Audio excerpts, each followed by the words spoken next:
보통 매일매일 삶을 우리가 이제 살아가는 거 매일매일 똑같다고 생각할지 모르지만 우리는 아직도 살아보지 않은 하루를 살아가는 겁니다. 아, 살아보지 예, 않은 하루. 어?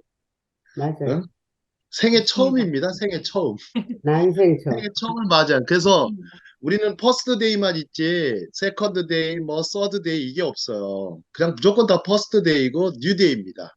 근데 이 데이를 굿데이로 바꿔야 되고 아주 그 의미가 있고 목적이 있는 하루로 바꿔 나가야 되겠죠. 자, 이제 그리스어로 이제 시간은 두 종류가 있습니다. 그리스어로는 시간이 두 종류가 있죠. 하나는 무슨 시간이 있죠? 혹시 아시는 분들?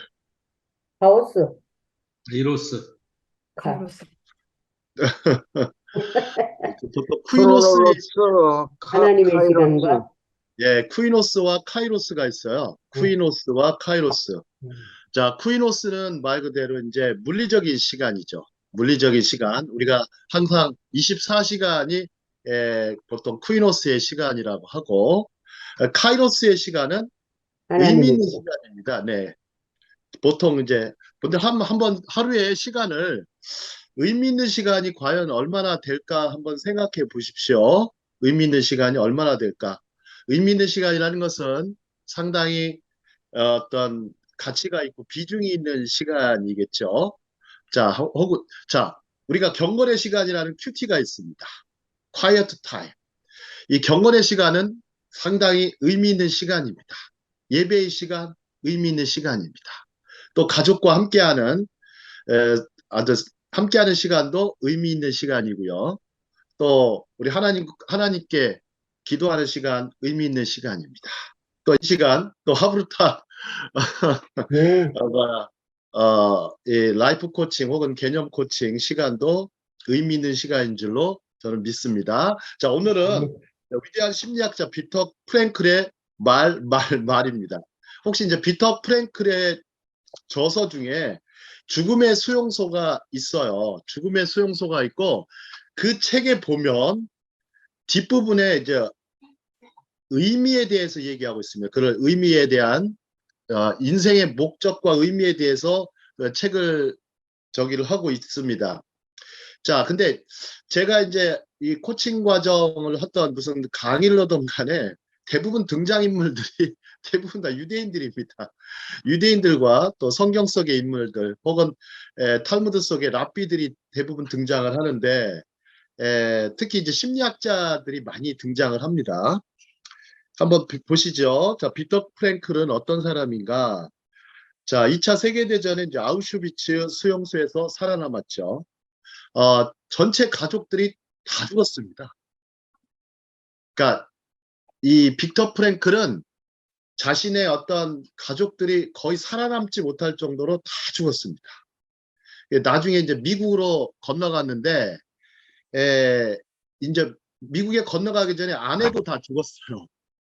아내도. 근데 오스트리아에 있었던 사람인데 오스트리아에 있었는데 이제 무슨 일이 벌어졌냐면 비터 프랭클이 그때 당시 의미 심리학, 로고테라피라는 즉 의미 치료라는 책을 원고를 저술을 했습니다. 근데 이제 아우슈비츠에 끌려가기 전에 와이프가 그 부인께서 옷에다가 원고를 줍니다. 원고를 줬는데 가서 수용소에 가서라도 글을 다 완성하라고 글을 완성하라고 아내가 줍니다. 아내가 주는데 그 이유가 뭐냐면 아우슈비츠에 가보면 의사들한테는 상당히 우대를 해줬어요.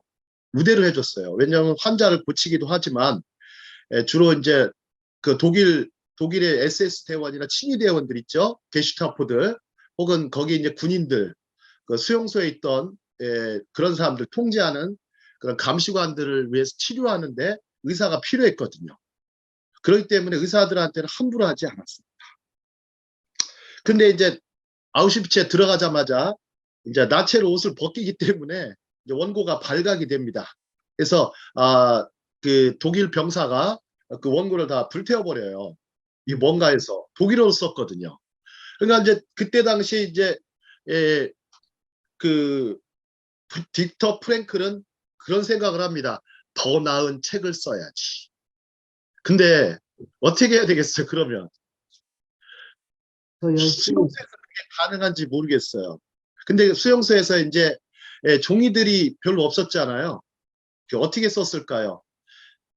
이제 구겨진 종이, 어떤 뭐 떨어진 종이들을 에다가 자신의 어떤 연필로 계속 써나갔습니다. 근데 어떤 자료도 없었어요.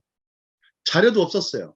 근데 이미 이제 원고가 다 썼기 때문에 원고에 대한 그것은 기억을 하고서 기억을 더듬어서 쓰기 시작했습니다. 쓰기 시작했고, 근데 이제 아우슈비츠에서 이제 나중에는 이제 나오게 될 때는 원고가 거의 탈고가 다 됐습니다. 탈고가 다 돼서 그걸 들고 미국에 들어가게 되었죠. 미국에 들어가게 되었습니다. 근데 그 당시 이제 그 사람이 이제 그분이 아, 사람이 어떤 해야 될 일이 있다라는 거, 해야 될 일이 있다라는 거, 죽어도 해야 될 일이 있다라는 거, 이것이 얼마나 의미로운가. 죽어도 해야 될 일이 있다라는 거. 그래서 그 사람이 이제 나중에는 이제 로고 테라피. 혹시 로고가 무슨 뜻인지 아십니까? 그리스어거든요, 로고가. 티오리, 이론. 로고 하면 무슨 로고가 떠오르시죠, 이렇게. 예. 그것도 로고고요. 말씀. 논리. 로고가 그리스어로 의미입니다, 의미. 로고가 그리스어로 의미예요. 근데 의미가 이제 의미가 나타난 것을 로고라고 그래요, 로고. 로고. 한번 생각해 보시죠. 이거 우리 보면 대학교든 어떤 기관이든 다 로고가 다 있습니다. 다 로고가 있어요. 그 로고를 보면 뭐를 느낄 수가 있냐면, 아, 이 조직이, 이 기관이 뭔가를 나타내는 것을 보여줄 수가 있어요. 그 정체성을 보여줘요. 정체성을 보여주는데, 그럼 인간의 정체성은 이 로고에 있다고 프랭클은 믿은 겁니다. 그래서 세계 최초로 로고 테라피를, 그래서 의미를 찾아가다 보면 치유가 된다라는 그런 개념입니다. 자, 한번 보시죠. 중간에 보시면 그가 이제 가장 기본적인 인간의 동기는, 프로이트는 뭐라고 그랬어요? 쾌락을 굉장히 중시하고 있어요. 쾌락. 프로이트 심리학을 보면. 그 다음에 아들러는 권력에 대한 의지를 했어요. 권력에 대한. 인간은 누구나 그 힘을 갖고 권력을 행사하고자 하는 의지가 있더라. 이렇게 봤어요. 근데 이제 정작 이제 빅터 프랭클은 바로 의미에 대한 의지가 있더라. 의미에 대한 의지. 그래서 뭐라고 썼습니까? 중간에 사람들이, 우리 같이 한번 읽도록 해보겠습니다. 사람들이, 시작. 사람들이 가장 원하는 것, 목숨을 바쳐서라도 기꺼이 기꺼이 하려고 하는 하려고 것은 바로 하고 의미 있는 삶을 사는 바로 것입니다. 의미 있는 삶을 삶을 사는 것이다. 사람들이 자신의 삶을 자신의 삶을 의미 있게 만들 의미 수 있게 있는 만들 수 있는 한 가지 방법은 일을 통해서이다. 일을 하며 자신의 의무와 책임을 완수할 때 비로소 그러한 삶이 가능하다라는 결론에 도달했다. 자, 한번 이 목숨을 바쳐서라도 기꺼이 하려고 하는 것. 자, 근데 니체로 가보도록 하겠습니다. 프리드의 니체가, 물론 뭐 기독교인들은 니체를 별로 좋아하지 않죠. 니체를 알지도 못하고 좋아하지 않습니다. 니체를 그냥 어찌 보면은 뭐 니체도 굉장한 그 신학자였거든요. 신학자였고 철학자이면서 신학자였죠. 근데 그분이 했던 말 중에 하나가, 우리가 살아가야 할 이유를 아는 사람은 어떠한 상황, 고통도 견뎌낼 수가 있다. 어떠한 고통도 견뎌낼 수가 있다. 자, 빅터 프랭클이 수용소에서 살아남은 이유 중에 하나는 내일이 있었다라는 거예요. 내일이 있었다. 내일이 있었다. 자, 혹시 뭐 그런 말 혹시 아세요? 내 일이 있으니 내일이 있다. 내 일이 있으니 내일이 있다. 자신이 할 일이 있다고 하는 거. 그래서 내일이 있다. 그래서 빅터 프랭클의 일을 통해서 어떤 의미를 찾으려고 노력했기 때문에 굉장히 자신이 이제 원고를 다시 쓰겠다는 욕구가 사라지지 않아서 계속해서 써냈죠. 써냈죠. 혹시 프랑스의 그 역사학자 중에 이제 앙드레 모로아라가 있어요.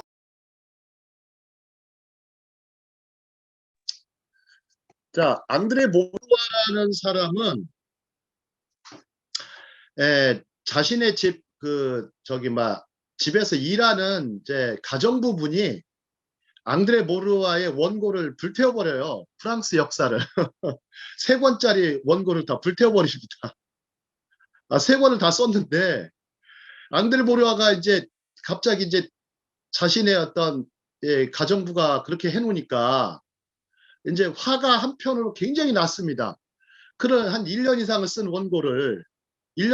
원고를 다 날려버렸어요. 그랬을 때 앙드레 모르와는 어떻게 했었을까요?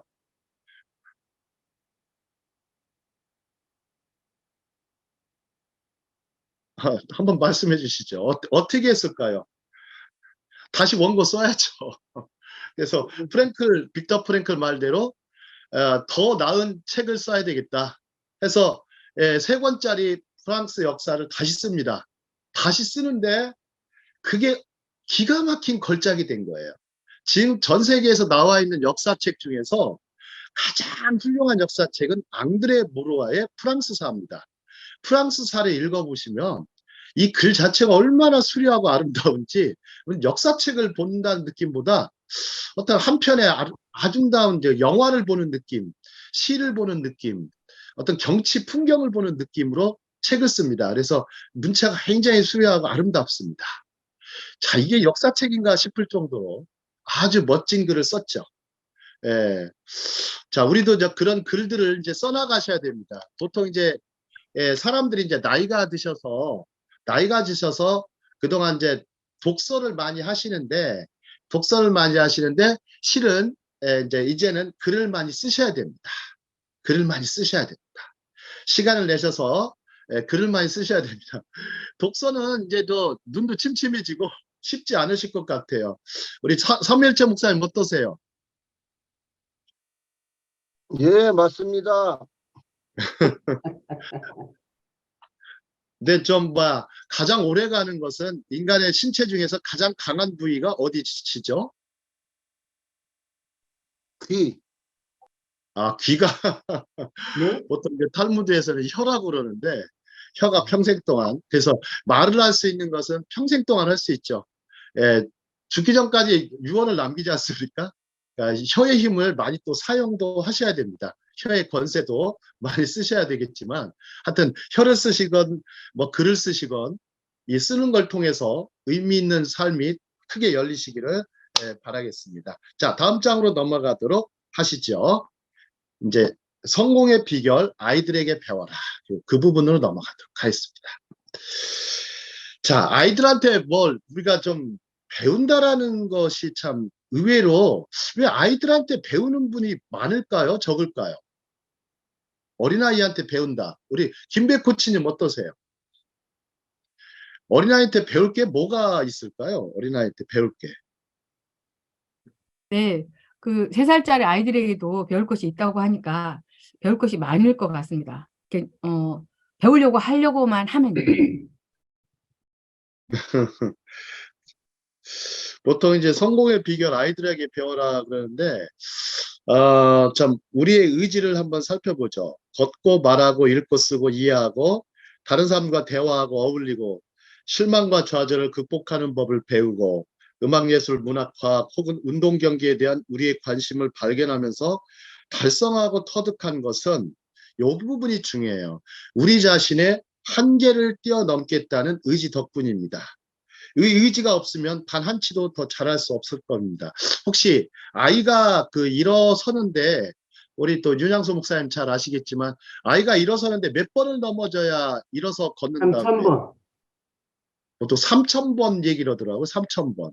응. 보통 3,000번 넘어졌다 일어나야 애들이 그래서 기어다니다가 이제 일어설 때 3,000번 정도가 걸린다고 합니다. 근데 애들은 끝까지 좌절하지 않습니다.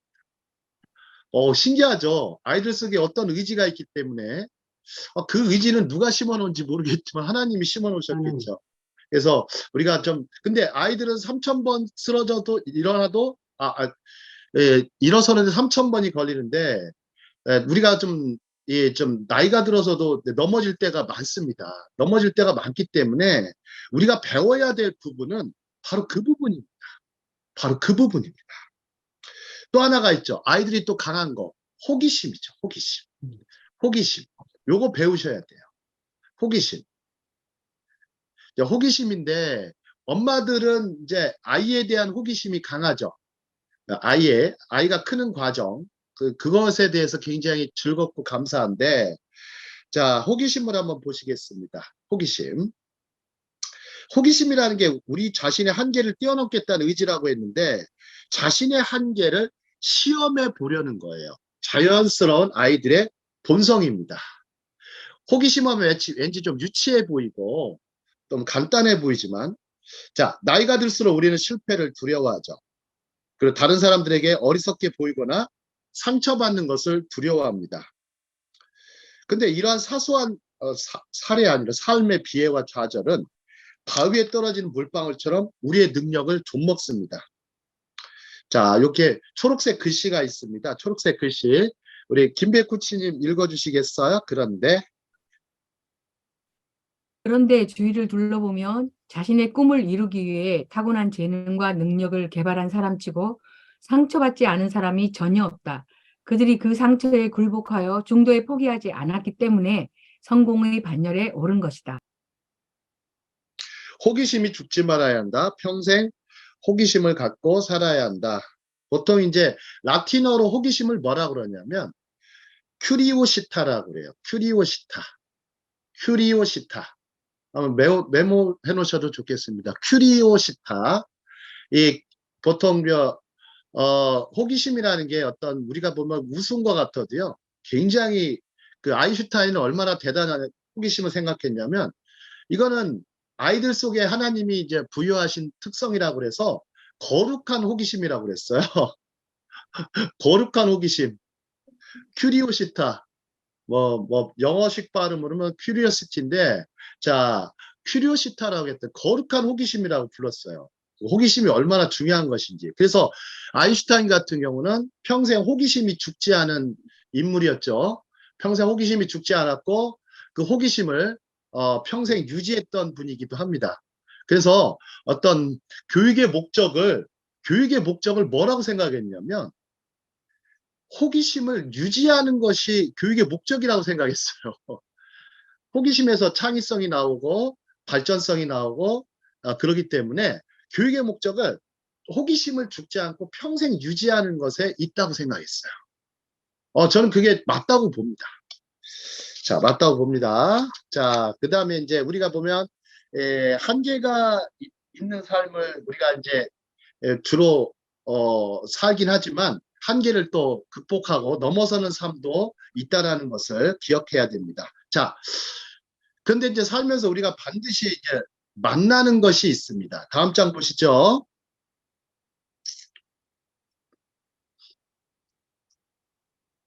자, 위대한 사람들의 특징을 잘 보십시오. 자, 누구나 반드시 건너기 힘든 강을 만난다. 건너기 힘든 강을 만난다. 혹시 그거 아세요? 저기 혹시 뭐라 그러죠? 그 죽음의 강을 레테라고 합니다. 레테의 강이 있어요. 레테라고 그래요. 혹시 이제 크리스찬들이 나중에 저길 보시면 철로역 장애인인가요? 거기 보시면 강을 건너가야 됩니다. 크리스찬이. 강을 건너가야 되는데 강을 건널 때 어떻게 크리스찬들은 건너갈까요? 그 죽음의 강을. 한번 맞춰보세요. 전번에 그 철로역장에 보면 나옵니다. 뭐를 놓고 건너갈까요?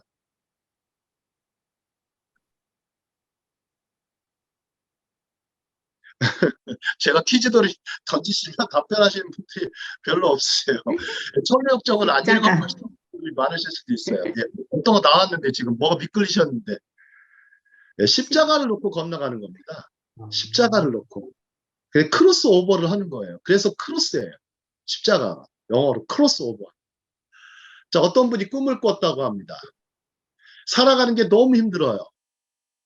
너무 고통스러워요. 그래가지고 보니까 어깨에 진 십자가가 너무 많은 거예요. 너무 무거운 거예요. 근데 예수님께서 지신 십자가의 무게가 몇 킬로였다고 그러죠? 혹시 기억나시는 분? 골고다의 언덕에 오르실 때 지셨던 십자가의 무게. 무겁던데. 해골 골짜기로 오르실 때 건넜던 지셨던 십자가의 무게 70kg입니다. 70kg. 70kg 가까이가 되는 무게를 지고 가야 돼요. 가볍지가 않습니다. 그러니까 쓰러지는 거예요. 쓰러지면 또 채찍을 가하죠. 그 다음에 이제 그래서 저는 당시 그 전도를 가끔 할 때가 있을 때 꼭 이사야 53장을 가지고 합니다. 이사야 53장. 뭐 그거는 좀 이따가 말씀을 드릴게요. 보통 이제 그 어떤 사람이 꿈을 꿨어요. 꿈을 꿨는데 너무 무거우니까 근데 많은 사람들이 다 십자가를 다 지고 가더라는 거예요. 지고 가는데 자신의 십자가가 너무 무거우니까 그때 기도를 해요. 하나님, 제 십자가 좀 줄여주십시오. 십자가의 무게 좀 줄여주십시오. 그래가지고 이제 하나님이 조금 줄여주셨어요. 근데 그것도 무겁다고 해가지고 줄여줬는데 얼만큼 작게 했냐면 성냥개비만하게 십자가를 만들어 주셨어요. 그래서 손에 쥐고 갔단 말이에요. 손에 쥐고 가는데 그러다가 이제 죽음의 강을 만나게 됩니다. 강을 만나는데 무슨 일이 벌어져요? 사람들은 막 큰 걸 지고 가니까 큰 걸 지고 가는데 갑자기 사람들이 이제 그 십자가를 강에다 놓는 거예요. 강에다 놓고 그 십자가를 밟고 넘어가는 거예요. 다리처럼 걸고 넘어가는 거예요. 이 사람이 깜짝 놀래요. 자신은 못 건너갔거든요. 자신은 못 건너가니까 깜짝 놀라가면서 그 자리에서 이제 회개를 하죠. 회개를 하고 자신의 이제 주신 십자가가 하나님의 그냥 은혜였구나. 크신 십자가, 인생의 십자가가 많죠. 그래서 예수님께서 그 뭐라고 하십니까? 마태복음에서 수고하고 마태복음 11장 28절인가요? 수고하고 무거운 짐진 자들아 내게로. 우리 인생을 수고하고 무거운 짐진 자라고 표현한 거 너무나 정확한 표현 같습니다. 수고하고 무거운 짐진 자. 근데 이제 예수님 다시 이사야 53장으로 가보면 53장으로 가는데 제가 이제 성서학을 공부할 때 히브리 대학에서 성서학을 공부할 때 여자 교수님이 계셨어요. 성서학 교수가 좀 드문 교수예요. 그분 한 분밖에 없었어요. 여성분이 성서학 교수를 하시는 경우가 굉장히 드문데 그분이 이제 딱 신약에도 굉장히 정통하신 분이셨어요.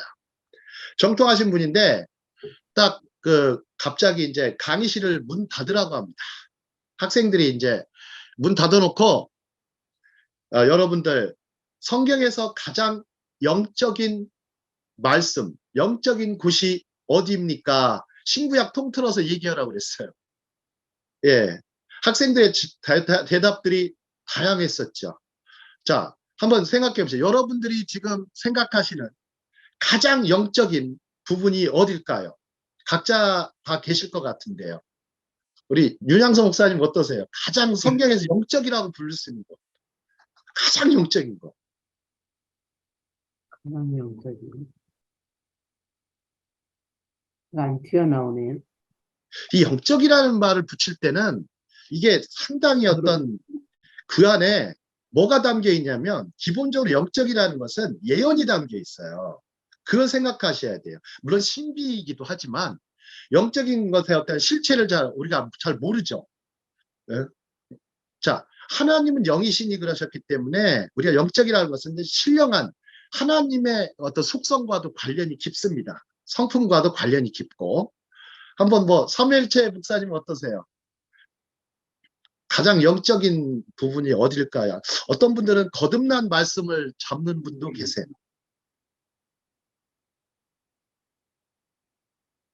글쎄, 하나님은 영이시니 예배하는 자는 나에게 나오는 자는 신령과 진정으로 예배할지니라. 예. 자, 우리 또 필리핀에 계신 김효정 코치님 가장 영적이라고 부를 수 있는 곳, 찾을 수 있는 곳 한번 말씀해 주실 수 있을까요? 성경을 말씀하시나요? 예, 성경 말씀 본문 중에. 본문 중에요. 그 산상수훈 아닐까 해요. 보통 이제 이스라엘에서는 이제 성서하고 대부분 이제 구약학과 관련돼서 많이 하죠. 많이 하긴 하는데 이제 여러 학생들의 대답이 다양하게 있었습니다. 창세기 1장이다 하는 사람 있고 요한계시록이라고 하는 사람도 있고 말 그대로 또 뭐 복음 아니다. 3장 16절이 아닐까요? 요한복음 3장 16절이라고 하는 사람도 있고 굉장히 또 뭐 산상수훈 예수님의 팔복 말씀하시는 분도 있고 하지만 성서학 교수님은 달랐습니다. 무려 40년을 이상을 연구하신 분이기 때문에인지 몰라도 그분은 이사야서 53장을 가장 신령하고 영적인 말씀이다 그랬어요. 이사야 53장. 그래서 이사야 53장 그 메시아 장이죠. 메시아 장. 그러니까 그가 찔리면 그러면서 그가 상하면 그래서 그 부분이 성경에서 가장 영적인 부분이다. 실제 그 십자가 사건을 한번 보십시오. 십자가 사건. 그 하나님의 그 예언의 이사야의 그 예언, 이사야의 그 예언이 결국 성취가 되지 않습니까? 성취가 됐는데 이사야가 이제 보통 예수님이 오시기 전에 몇백 년 전 사람인지 아세요? 선지자 중에 이사야. 600년, 700년. 700년. 700년 정도 됐습니다. 700년. 근데 저건 참 많은 성경에는 예언으로 가득 차 있어요. 예, 가득 차 있는데 성경의 그 예언 중에 이제 폴틸리라는 이제 신학자는 아주 이제 이사야 53장을 놓고서 주석을 이렇게 달아요. 아주 십자가 밑에서 쓴 거다. 이걸 완전히 이사야가 십자가 밑에서 쓴 거다라고 표현해요. 십자가 밑에서 씁니다. 그 정도로 아주 뭐 이사야 53장. 그때 저는 감탄을 했습니다. 어떻게 유대인 교수의 입에서 저렇게 저런 말씀을 하실까? 감탄을 하면서 그때 이후로는 이사야 53장을 가지고 저는 이제 많은 사람들에게 전도하는 편입니다. 결국 우리가 주장해야 될 것은 십자가의 복음이죠. 자, 어떻게 뭐 코칭하다가 다른 얘기를 하게 됐는데, 자, 한번 보시죠. 중간에 한번 보시도록 하겠습니다. 자, 한번 보시면 역사의 흐름을 바꿀 만한 위대한 사람은 거의 없지만 그러나 누구나 주변에서 일어나는 사소한 일들을 바꿀 수는 있다. 인간의 역사는 사소한 일들을 바꾸는 수없이 많은 용기와 믿음에 의해서 이루어져 간다. 자, 한번 보시면 세상에는 이제 어벤져스라는 영화가 있어요. 어벤져스. 다 보셨죠? 어벤져스. 재밌습니다. 어벤져스. 근데 삶에는 어벤져스가 없어요. 삶에는 어벤져스가 없어요. 제가 이제 세월호 침몰할 때 아니 어벤져스가 있었으면 얼마나 좋았을까? 슈퍼맨이 있었으면 얼마나 좋았을까? 뭐 이런 생각도 잠깐 들었어요. 하지만 우리 삶 속에 잘 보세요. 생활 속에 영웅들이 있어요. 일상에서 만나는 사람들 중에 영웅을 우리는 자주 만납니다. 이 영웅들이야말로 우리 사회를 지탱하는 사람들입니다. 자, 한번 생각해 보시죠. 혹시 자신도 영웅이 될 수 있다. 우리 뭐 가수 중에 임영웅이 있더라고요. 임영웅. 이 친구는 아주 노래를 참 잘해요. 노래를 참 잘하는데 이 친구가 저 교회를 다니는지 안 다니는지는 모르겠어요. 예수님을 믿는지 안 믿는지 모르겠지만 이 사람이 정말 그 크리스찬으로서 정말 부른다면 정말 크리스찬 히어로 하나님의 영웅이 될 것 같아요. 하나님의 영웅이 될 것 같아요. 자, 하나님 영웅이 될 것 같아요. 자, 이런 사람들이 있기에 우리는 건너기 힘든 강도 건너는 것입니다. 자, 우리도 생활 속의 영웅이 되자. 제가 이제 개념 코칭을 가끔 할 때마다 쓰는 말이 생활 속의 영웅이 되자. 자, 생활 속의 영웅이 된다는 건 간단해요. 뭐 길에 떨어진 쓰레기를 줍는다든지, 뭐 친절한 말을 한다든지, 넘어진 노인들을 일으켜 세워준다든지, 또 여러 가지들이 많겠죠. 질서를 지키는 것도 괜찮고요. 또 불이웃을 돕는다든지, 할 수 있는 우리의 몸으로 할 수 있는 봉사를 한다든지 다양한 일들이 많습니다. 선하게 살 수 있는 길이 많은데 사람들은 왜 자꾸만 악한 일을 자행하려고 노력을 할까요? 자, 노력을 할까요? 자, 다음 넘어가도록 하겠습니다. 이제 겨울이 가면 반드시 봄이 오고로 넘어가도록 하겠습니다.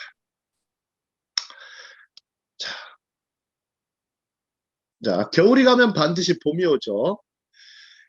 자, 한번 보시도록 하겠습니다. 이 부분 뭐 누가 읽어보실까요? 자, 어떤 분 시켜보실까요? 우리 미디어 선교사님 읽어주실 수 있겠어요? 이따금 한 5줄이요. 네. 이따금 현재의 삶이 힘들어 도저히 앞으로 나아갈 수 없는 사람들이 있다. 그들은 혼란과 좌절에 휩싸여 비틀거린다. 에너지는 사라지고 급기야 탈진하고 만다. 번아웃 증후군이다. 우울 증후군이다. 보다 훌륭한 일을 하라고 부추기는 소리 없는 아우성은 이제 고통에 파묻혀 들리지도 않는다. 이 사망의 몸에서 누가 날 건져내랴 했던 사도 바울의 음성이 귓가를 파고든다. 참 표현이 재밌는데. 자, 이제 번아웃 증후군 겪을 때가 있으세요. 번아웃, 탈진 되실 때, 특히 이제 몸과 마음이 다 탈진이 돼가지고. 자, 혹시 성경 속에 나오는 한번 인물 중에 번아웃 증후군을 심하게 겪은 분이 계세요? 한번 생각나시는 분? 선교사님들은 다 생각나셔야 돼요. 엘리야. 엘리야. 엘리야, 예, 엘리야. 한번 엘리야 말씀을 잠깐 해주실 수 있겠어요? 김백구치님? 어떻게 번아웃을 겪었는지.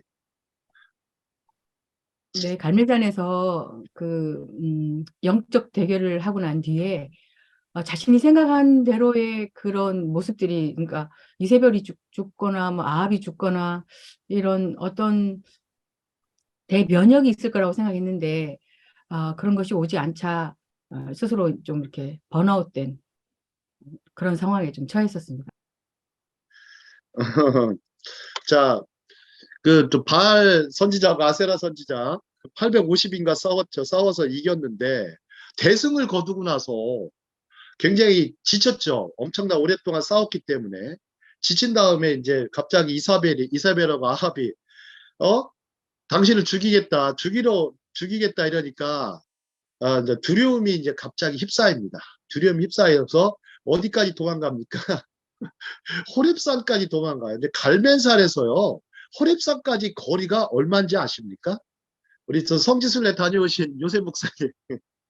갈멜산에서 호렙산이라는 거리는요, 호렙산은 거의 시내산에 가까운 곳입니다.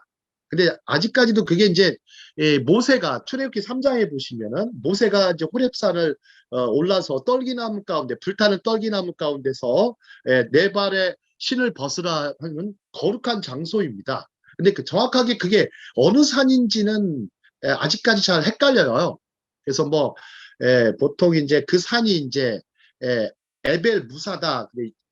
이제 아랍 사람들은 이제 에벨 무사다 해가지고 무사가 이제 모세입니다. 모세인데 거기까지 갈 정도로. 근데 이제 번아웃된 엘리야에게 하나님께서 이제 까마귀를 통해서 통해서 고기도 주시고 또 그리시네가인가요? 거기서 물도 이렇게 공급해 주셔서 상당히 이제 살게 하시죠. 그래서 회복을 시킨 다음에 다시 이제 사역의 현장으로 다시 돌아오게 합니다.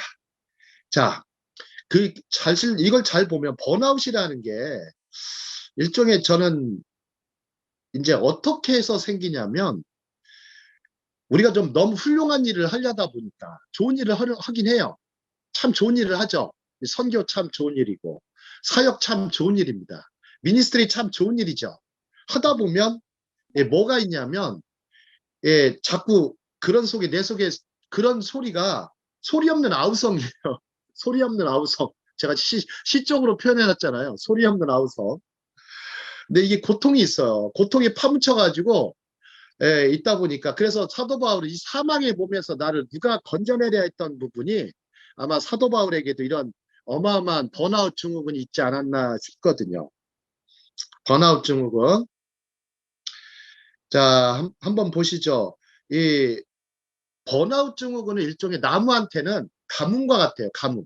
그래서 유대교의 랍비 이제 크라우스라는 부분이 있는데 이 번아웃 증후군을 나무들이 겪어요. 겪으면서 만들어지는 게 물론 이제 나이테라고 하는 부분은 때가 되면 이제 생기는 것이긴 하지만 나이테가 이제 많아지면서 한번 보시죠. 자, 밑에 네 줄을 한번 보겠습니다. 네 줄. 우리 니디아 선교사님 그 네 줄도 한번 읽어보시겠어요? 가물었던. 가물었던 해는 실제로 그 나무의 생명의 가장 중요한 시기였네. 가뭄 때문에 그 나무는 땅속으로 뿌리를 깊이 내려야만 했겠지. 그래야 필요한 수분과 영양소를 얻을 수 있으니까. 그러므로 가뭄이 사라지자 나무는 튼튼한 뿌리 덕분에 더 크고 더 빠르게 성장할 수 있었을 것일세. 자, 이게 좀 위하고 아래가 안 맞을 수도 있어요. 보시면 왜 그러냐. 우리가 번아웃을 겪을 수 있고 우울증도 겪을 수 있어요. 누구나 다. 겪을 수 있는데 그 순간은 나무한테는 굉장히 가뭄의 순간일 거예요. 그 순간에 오히려 우리는 뿌리를 내릴 수 있다라는 것이 있어요. 왜요? 뿌리를 내린다는 것은 물을 찾아서 가야 되는 것이고 또 굉장히 영양소를 찾아서 가야 되는 거잖아요. 항상 그런 거기 때문에 자, 우리가 이제 우울할 때 굉장히 또 번아웃 됐을 때 오히려 그런 순간이 더욱더 뿌리를 내릴 수 있는 순간인 것 같습니다. 항상 아까도 말씀드렸듯이 십자가를 지는 순간 십자가가 무겁긴 하지만 그 무거운 십자가를 지고 갈 때 내려놓기도 쉽고 굉장히 줄이기도 쉽고 그렇다고 내려놓지도 못하고 이러지 않습니까? 그런데 또 일은 또 일대로 바빠지고 여러 가지 생활의 염려와 그런 걱정들이 파고들 때가 많고 또 자녀 교육도 얼마나 어렵습니까? 또 굉장히 필요한 물질들도 준비를 해야 되고 항상 재정과 믿음 사이에서 시험 들고 갈등 들 때 많습니다. 자, 우리 혹시 이제 선교사님들이 그런 걸 많이 하시는데 우리 필리핀의 우리 김효정 코치님 어떤 그런 번아웃 되는 순간이 좀 경험을 해보셨나요? 네. 이제 번아웃이라고 할 때는 정도가 좀 다를 수 있겠지만은 그런 경험들 속에서 다시 한번 그 자기를 돌아보는 그런 시간이 되지 않나라는 생각을 하고요. 그리고 번아웃은 한 번만 오는 게 아니고 반복적으로 혹은 그 불규칙적으로 번아웃이 오는 경향이 있는 것 같아요. 제 네. 경우에는. 네, 이상입니다. 지금 방금 전에 읽으신 리디아 선교사님 그런 경우도 경험들이 있으실 것 같은데요. 저는 번아웃을 경험했다라고 말할 만한 건 기억나는 건 없는데 이제 저희 남편 같은 경우는 이제 아무것도 못하는 그런 경험을 했었어요. 그걸 이제 그런 것을 이제 선배님과 나눌 때 당신 아무래도 번아웃 같다라고 이렇게 얘기해 주셨던 적이 있었거든요. 그러니까 뭐 선교 사역이 쉽지 않잖아요. 근데 이제 애를 썼는데도 어떤 결과가 이렇게 보여지는 결과가 이렇게 드러나는 게 없을 때 그냥 혼자 지쳐서 더 이상 뭔가를 더 해보고 싶은 그런 의욕 이런 것들을 다 상실하고 그냥 시간을 그냥 보내는 집에서 아니면 뭐 그런 시간들을 좀 경험했던 적이 있습니다.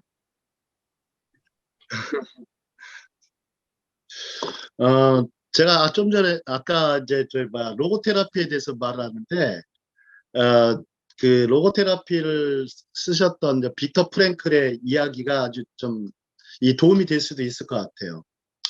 네, 그분이 이제 아우슈비츠 수용소에서 갔는데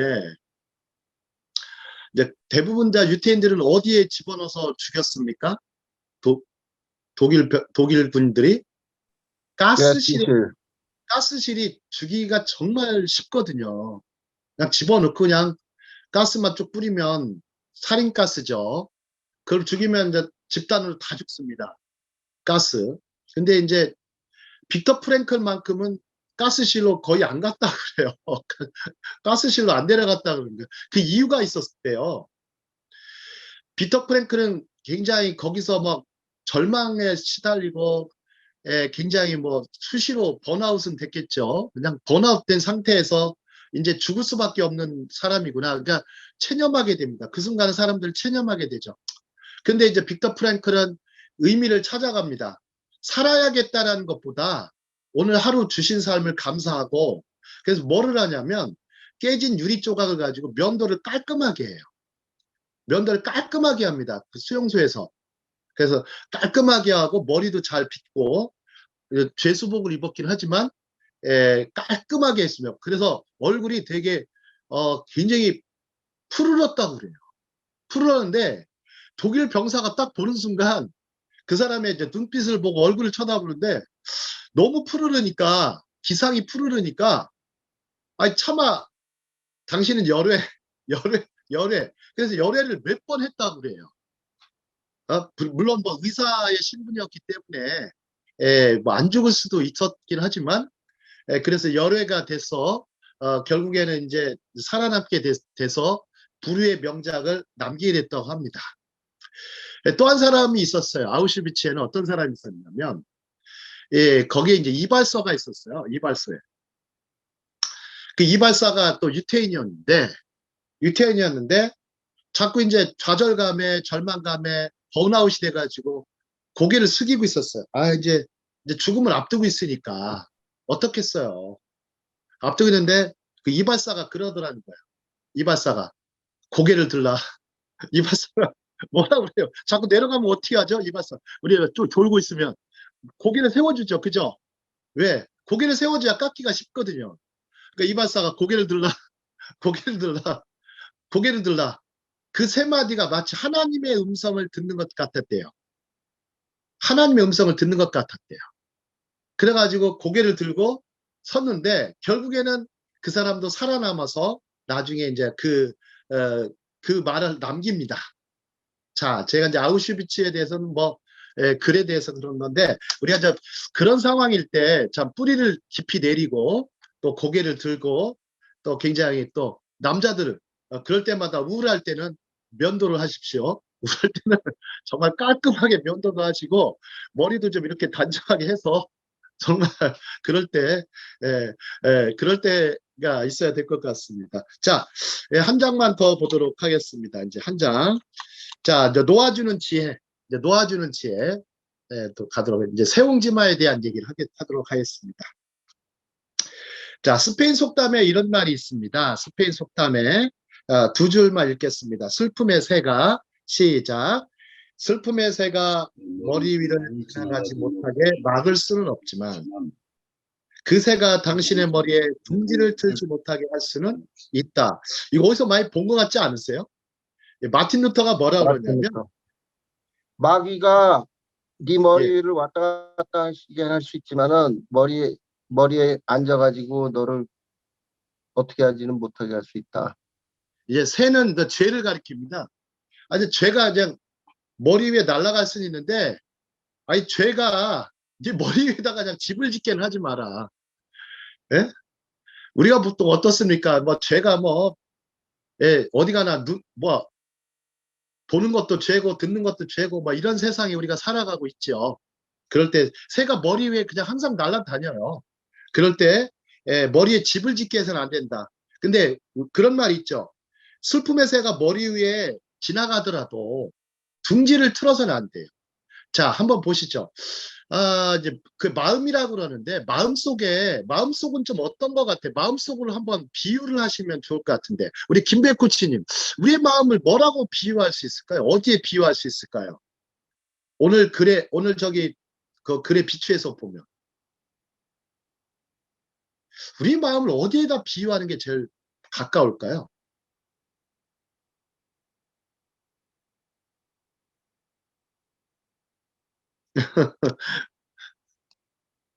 자, 음소거 해주시고요. 네.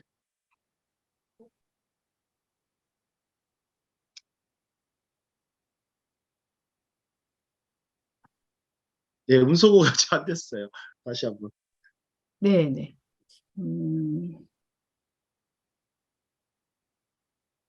뭐 또 크리스찬 시각으로 보시면 더 편할 것 같아요. 네.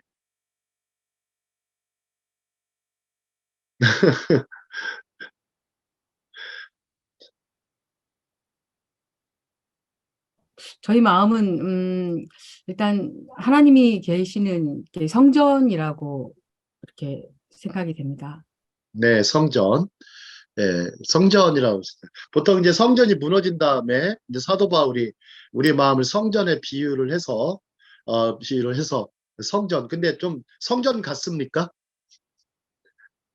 어떠세요? 예쁘게 또 하게 만들려고 노력하는 중입니다. 우리는 건축자라고 그러죠. 지혜로운 건축자.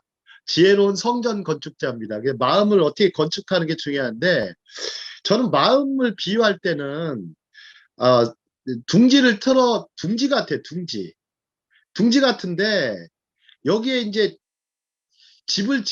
새가 집을 짓게 되면 뭐로 변하냐면 마음이 작지만 쓰레기장으로 변하는 경우가 많습니다. 너저 쓰레기장. 근데 쓰레기장이 심해지면 전쟁터로 변해버려요.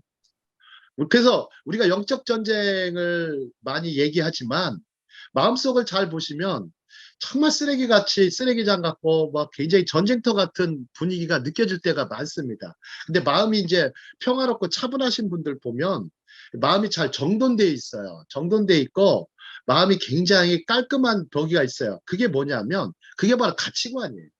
가치관, 인생관, 세계관이 아주 기독교적인 혹은 하나님을 중심으로 한 하나님 중심의 인생관, 가치관, 세계관이 건립되어 있기 때문입니다. 그게 안 돼 있는 사람들은 굉장히 계속해서 이 쓰레기장과 같고 늘 그냥 거기에 이제 전투를 하고 소모를 많이 하죠. 거기에 에너지를 많이 쓰게 됩니다. 자, 그럴 때 우리가 필요한 게 뭘까 한번 생각을 해봤어요.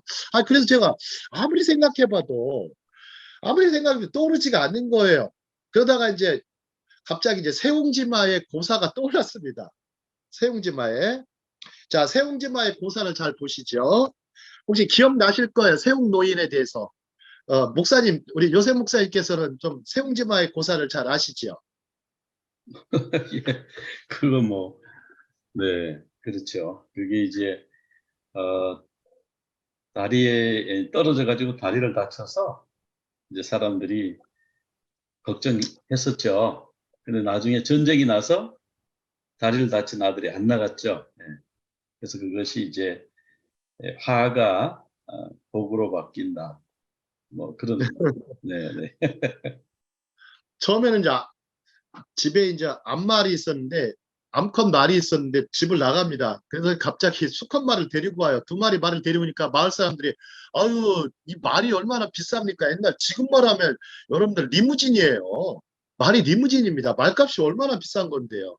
그래서 말이 들어오니까 막 사람들이 축하해 줬어요. 그런데 이제 축하했는데 뭐 혹시 뭐 세웅 노인은 어떠시죠? 세웅 노인은 에이, 뭐 이게 축복이 아닐 수도 있다 이렇게 얘기를 해요. 그러다가 이제 농부의 아들이 있다가 말을 타고 가다가 어떻게 돼요? 장애를 입어요. 다리를 이제 불구자가 됩니다. 불구자가 되니까 사람들이 또 막 아유 어떻게 아유 불쌍해 이렇게 했어요. 그러니까 이게 복이 될지 어떻게 알아? 또 이렇게 얘기를 해요. 이게 복이 될지 어떻게 알아? 그러더니 갑자기 이제 고구려가 다른 나라와 이제 다른 부족과 막 민족하고 전쟁을 치르는데 군대가 징집이 됩니다. 이 젊은이들이 거의 다 죽어요. 거의 다 죽는데 아이고 참 그때 당시에 아이고 안 나가서 얼마나 좋겠어요. 아이고 이렇게 참 장애를 입어가지고 또 이렇게 또 사람들이 얘기를 해요. 그러니까 또 이게 세웅 노인이 그러죠. 이게 또 어떻게 뭐 화가 될지 어떻게 알아? 길흉화복에 대한 얘기인데, 자, 이 길흉화복에, 근데 저는 이거를 놓아주는 지혜라고 좀 표현을 해보고 싶어요. 근데 우리가 자꾸만 뭐를 잡고 있으니까 이제 그거를 이제 집착이라고 해요. 집착이 좀 강하죠. 저도 굉장히 그게 강한데, 집착이 굉장히 강한데, 이제 놓아주는 지혜가 좀 많이 필요한 것 같아요. 무슨 일을 겪었을 때, 이게 복이 될지도 몰라. 또 굉장히 잘 됐을 때는 뭐예요? 이게 화가 될지도 몰라. 이렇게 생각하시면서 항상 지내셨으면 좋겠어요. 예. 이게 복이 될지도 몰라. 안 좋은 일 생기면, 복이 될지도 몰라. 자, 한자 위기라는 게 있죠. 위기. 위기는 두 단어가 합성어죠. 위기는 위험과 기회입니다. 위험과 기회. 그래서 위기는 위험과 기회입니다. 그래서 자, 앙드레 지드의 말로 가보죠. 자, 문 하나가 여기서 같이 읽겠습니다. 같이 시작. 문 하나가 닫히면 닫히면 이내 다른 다른 문이 문이 열리는 열린다는 것을 것을 특별할 것이 없는 특별할 것이 인생. 없는 인생의 규칙이다. 그러나 그러나 닫혀진 문에 닫혀진 연연하여 문을 연연하여 열려진 문을 소홀히 한다는 소홀히 것이 한다는 것이 인생의 비극이다. 비극이다라고 하였다. 히랍의 위대한 철학자 중에 에픽테토스가 있어요. 에픽테토스. 제가 이제 과거에 철학 공부를 너무 많이 한 것 같아요. 철학사란 철학사는 다 읽어보려고 노력을 했기 때문에 철학가 출신이 아닌데 나중에 철학과 사람들이 놀랄 정도로 철학을 많이 읽어봤고 그거를 좀 메모를 많이 해놓고 애워버렸어요. 아예 그냥 애워버리니까 지금 이렇게 쓸 수 있었던 거예요. 외우지 않았다면 쓸 수가 없었을 거예요. 제가 머리는 IQ 테스트를 해보니까 한 98 정도 나오더라고요. 98 정도. 유대인 평균이 99라고 그러죠. 유대인 평균. 제가 유대인 평균을 갖고 있는데 제가 기억력은 198입니다. 198. 자, 에피테토스의 말 보죠. 자, 같이 읽겠습니다. 시작. 없는 것을 슬퍼하지 말고 가지고 있는 것을 기뻐하는 기뻐하는 자가 괴로운 자이다. 그래서 찬송가가 있죠. 받은 복을 세어보아라. Count your blessings. Count your blessings. 가진 복을 생각해봐라. 가진 복을 세어보아라. 근데 가진 복을 세어보면 굉장히 많은데 우리가 좀 너무 좀 놓아주는 지혜가 필요한 것 같습니다. 지나치게 이제 아직도 나이가 많이 들어도 참 의지가 강하신 분들 많습니다. 어떤 소위 이제 욕심이 많다고 그러죠. 욕심이 많다고 그러죠. 욕심이 많은 것이 이제 결국엔 그게 좀 놓아줘야 될 욕심이 많거든요. 어찌 보면 꼭 그거를 좀 더 붙잡아 보려고 하다가 결국에는 거기서 이제 저기 하시는 경우가 많은데 많은 일을 하려고 하는 것도 좋지만 이제는 좀 이렇게 사시면 좋을 것 같아요. 이제 열심히 사는 것보다 중요한 게 뭘까요? 열심히 사는 것보다 더 중요한 거. 사는 거. 확실하게. 제대로 사는 게 중요합니다. 어. 제대로 사는 거지. 열심히 사는 것도 좋지만 제대로 사는 게 좋습니다. 그래서 좀 다음 장을 보시면 혹시 이제 좀 관심 있으신 분들은 이 책 하나 읽어보시면 좋을 것 같아요. 에피테토스의 책이 아주 참 좋습니다. 독서를 하시면 왕보다 더 자유로운 삶, 인생을 바라보는 지혜. 이분은 아주 제가 봐서는 어때 소크라테스보다 더 아주 위대한 현자입니다. 제가 봐도. 소크라테스보다 굉장히 위대한 현자입니다. 어찌 보면. 자, 우리가 그래도 시간이 좀 가긴 했지만 한 장만 더 보도록 하겠습니다. 상처받은 마음을 치유하는 길은 있을까? 용문을 하고 바로 마치겠습니다. 자, 한 장 더 보시죠. 상처받은 마음. 자, 마르셀 프루스트라는 사람이 있어요. 이분은 아주 마르셀 프루스트는 뭐라고 했냐면 고통을 치유하는 방법은 고통을 충분히 느끼는 것이다. 고통을 충분히 느끼는 것이다. 참 이게 무슨 말인가 했어요. 자, 유난히 이제 치유 과정이 길고 괴로운 사람들이 있습니다. 저도 이제 며칠 동안 몸살하고 치통을 알아가지고 고생을 해보니까 아이고 참 이게 아이고, 갑자기 그냥 주님 천국 가고 싶어요 뭐 이런 마음도 들고 그랬었는데 자, 제 주변에도 그런 분들이 덜어 있어요. 굉장히 덜어 있죠. 근데 그 과정에는 나름의 개인의 역사가 있습니다. 자, 어려서 상처를 받았거나 누군가로부터 무시당하거나 육체적으로 혹은 감정적으로 지속적인 아픔을 겪는 이들이 많습니다. 이거 굉장히 많습니다. 우리가 이 상담 심리학 공부하신 분들은 이런 분들을 많이 상대를 하게 됩니다. 이런 분들의 그래서 고통에 동참하는데 자, 그런 말 있죠. 상담 심리학에서 자주 쓰는 말이 뭐예요? 우는 자들과 함께 울고 웃는 자들과 함께 울어라가 제일 많이 써요. 정말 함께 해준다는 말을 쓰는데 상담 심리학은 이제 부정적인 부분, 대한 것을 다루는 것이라면 이 코칭은요, 긍정심리학이에요. 굉장히 긍정심리학적으로 보는 거예요. 고통이나 이런 것이 있지만 굉장히 긍정심리학적으로 봅니다. 자, 한번 보시죠. 자, 예수님께로 한번 가보도록 하겠습니다. 자, 어린아이에게 해를 가하는 사람은 뭐라고 했습니까? 연자 맷돌을 목에 메고 바닷물에 몸을 던지라고 하셨습니다. 연자 맷돌. 연자 맷돌 엄청 크죠? 이제 윤양수 목사님 연자 맷돌 보셨죠? 그 갈릴리 가보시면. 네. 예, 어마어마하게 큽니다. 정말 뭐 당나귀가 굴리기도 하고요. 사람 두세 명이 돌려야 돼요. 굉장히 큽니다. 몇백 킬로 정도 되는 연자 맷돌도 있습니다. 자, 근데 그 말씀과는 반대의 경우가 세상에 비일비재합니다. 자, 스페인 속담에는 보시죠. 자, 이거 한번 읽어보도록 하겠습니다. 손이 부러져도 시작. 손이 부러져도 일은 하지만 마음이 부러지면 아무것도 하지 아무것도 못한다. 하지 못한다. 제가 마음 얘기를 계속 하는데 마음먹기에 달려있다 그러지 세상 일이. 그걸 저기 막 한자로 하면 일체유심조지만 자, 이럴 경우 우리가 필요한 것은 마음을 편히 먹는 것이라는 겁니다. 제가 아까 이제 마음을 편히 먹는 것인데 그리고 자신을 보살피는 것이다. 중요한 것은 우리가 현재 어디에 서 있는 것이 아니라 우리의 삶이 어느 방향으로 향하고 있느냐라는 거예요. 자, 마음을 편하게 먹는 거 참 쉽지 않을 것 같아. 마음을 편하게 먹는 거. 자, 한번 마음에 이제 갈등이 생기면 꼬리에 꼬리를 물죠. 문제가 생기면요. 꼬리에 꼬리를 계속 묻니다. 물어서 더욱 갈수록 자신을 지치게 만들어요. 자신을 더 힘들게 만들어요.